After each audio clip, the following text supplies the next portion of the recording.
पसीने वाली बहू।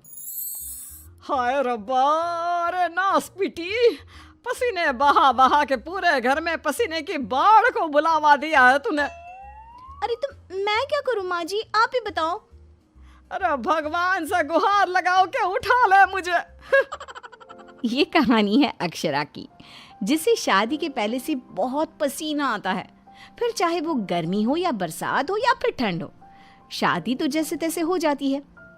अक्षरा के पति रणवीर को ये बात पता नहीं होती कि अक्षरा को इतना ज्यादा पसीना आता है, और ना ही उसकी सास कौशल्या और ससुर ब्रिजमोहन को पता था। लेकिन वक्त के साथ साथ कुछ ही दिनों में अक्षरा के पसीने से सभी को काफी दिक्कत होने लगती है। तो चलिए होते हैं रूबरू इस पसीने वाली बहू से। बहू, अरे ओ अक्षरा बहू, कहाँ मर गई? क्या हुआ माँ जी, बोलिए। अक्षरा पसीने से लदी हुई थी और उससे बहुत ज्यादा गंदी बदबू आ रही थी, जिससे सभी अपने नाक पर हाथ रख लेते हैं। हाय रब्बा, इतनी गंदी बदबू तो गटर की भी नहीं आती। सीरियसली यार अक्षरा, तुम्हारे पसीने की बदबू दूर दूर तक आ रही है। तो मैं किसी बर्फीले इग्लू में बैठकर खाना नहीं बना रही हूँ। इतनी गर्मी है, 2 मिनट गैस के सामने खड़े रहो तो पूरा पसीने से नहा लेते हो आप। इतनी भयंकर गर्मी है, अगर इतनी प्रॉब्लम है तो लगा लो ना रसोई में भी एसी। हाँ हाँ लगा लेते हैं। वैसे भी तेरे मायके वालों ने हमें ट्रक भर के नोटों की गड्डी जो दी है, हैं? क्या बात करती है। मैं भी चूल्हा चौका कर चुकी हूँ, लेकिन इतना पसीना मुझे तो कभी नहीं आया। ऐसे ही एक दिन कौशल्या देखती है कि खाना बनाते समय अक्षरा के माथे का पसीना टपक कर कढ़ाई में गिर रहा है। हाय रब्बा, अरे करम जलियों की महारानी, ये देख, देखिए तेरे पसीने की टंकी का लीकेज बह के अब हमारे खाने में भी टपक रहा है। अब अपना खारा पानी तू नमक के तौर पर इस्तेमाल करेगी क्या हमारे खाने में? माँ जी, मैंने जानबूझकर नहीं किया है। और रही बात पसीने की टपकने की, तो इसी बहाने ये घट्टे की सब्जी ना और भी नमकीन और स्वादिष्ट हो जाएगी मेरे पसीने की मिलावट से। छी छी छी छी, मैं जा रही हूँ बाथरूम, क्योंकि मुझे तो तेरी बातों को सुनकर और ये खाना देखकर ही उल्टी आ रही है। आज तो कुछ नहीं पकाएगी। आज हम तीनों तुझे छोड़कर बसंत भोजनालय चले जाएंगे। तू अकेले ही चखते बैठ अपने पसीने से भरे हुए ये व्यंजन। अगले दिन जब रणवीर दफ्तर से घर आता है, तभी वो अपने कमरे में अक्षरा से कहता है, अक्षरा, कल बॉस की वाइफ का बर्थडे है, इसलिए उन्होंने हमें खास न्योता दिया है, तो तुम और मैं कल पार्टी में जाएंगे। मैं ब्लैक कोट पहनूंगा, तो तुम ब्लैक साड़ी पहन लो। ओके पति जी, और कोई आदेश? नहीं नहीं, आदेश नहीं, लेकिन एक रिक्वेस्ट है। वैसे तो पार्टी में एसी होगी, लेकिन फिर भी ना तुम पूरी परफ्यूम की बोतल को अपने ऊपर छिड़क के ही चलना। एक क्या, मैं तो कहता हूँ अब 5 चाय बोतल को छिड़क लो ना, क्योंकि अगर किसी ने तुम्हारे पसीने की बदबू को सूंघ लिया ना तो फालतू में सीन क्रिएट हो जाएगा वहां पर, ठीक है? मुंह टेढ़ा करके अक्षरा जवाब देती है, ठीक है, लगा लूंगी, खुश। अगले दिन पार्टी के लिए अक्षरा सच में 5 परफ्यूम की बोतल को अपने ऊपर छिड़क कर सच धज के रणवीर के साथ पार्टी में चली जाती है। पार्टी में एसी थी, इसलिए पहले के 15 से 20 मिनट तो कुछ भी नहीं हुआ, लेकिन उसके बाद से जो अक्षरा को पसीने छूटने शुरू हुए कि बस वो पसीने से भीग कर गीली होती ही जा रही थी, और उसकी बहुत गंदी बदबू भी आने लगी, जिसको सुनकर पार्टी के गेस्ट आपस में बात करने लगे। अरे ये इतनी गंदी बदबू कहाँ से आ रही है? शायद किसी के जुराबों की गंदी बदबू है ये। जुराबे नहीं, मामला कुछ और ही है जनाब। इतनी बड़ी 5 स्टार पार्टी में पता नहीं कहाँ से घुस गया कोई गटर का कीड़ा। तभी रणवीर अक्षरा को धीरे से कहता है, तुम्हें कहो तो ना परफ्यूम, पाउडर और साबुन से 10 बार नहाना। लेकिन तुम्हें तो पता है ना कि मुझे पसीने छूटते ही हैं, चाहे कितना भी कुछ भी कर लूं। और उनकी ये बात बगल में खड़ी एक बूढ़ी औरत सुन लेती है और वो बवाल मचा देती है।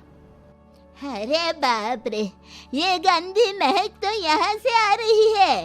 रणवीर की बीवी से देखो तो पूरे कपड़े भीग गए इसके पसीने से।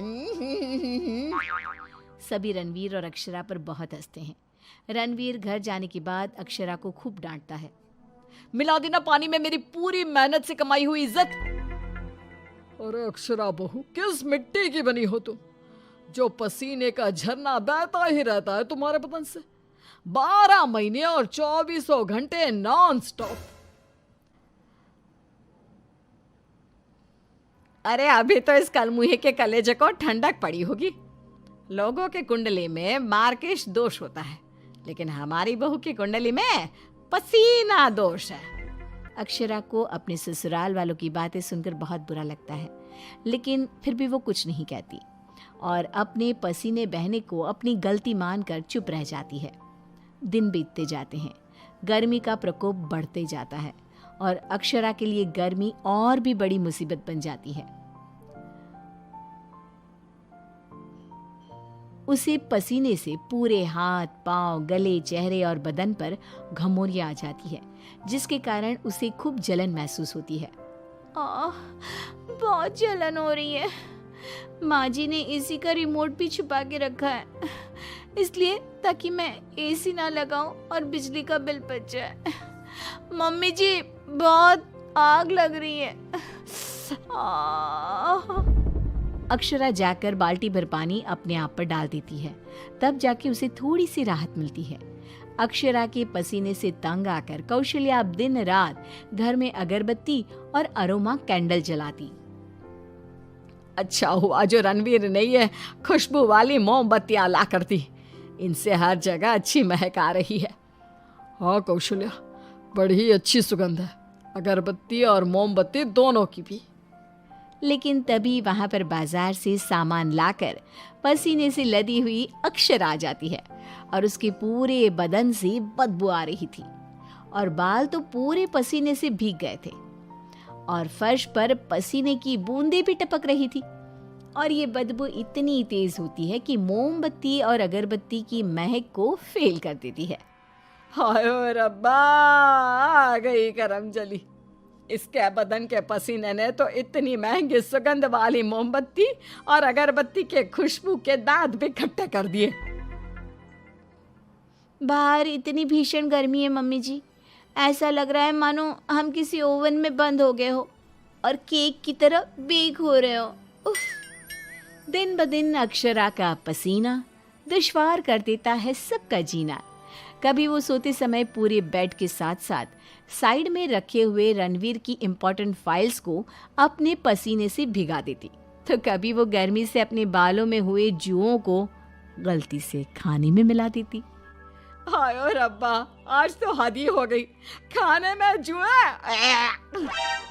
अक्षरा बस बहुत हुआ, अब और नहीं।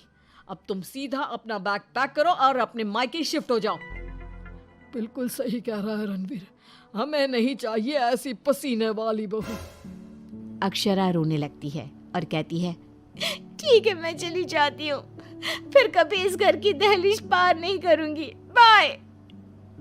अक्षरा रोंदी सूरत लिए घर से निकल जाती है। शाम में जब रणवीर अक्षरा के मायके फोन लगाता है, तब उसे पता चलता है कि अक्षरा तो अब तक घर गई ही नहीं। इस बात को सुनकर रणवीर, कौशल्या और ब्रिजमोहन तीनों डर जाते हैं और चिंताग्रस्त हो जाते हैं।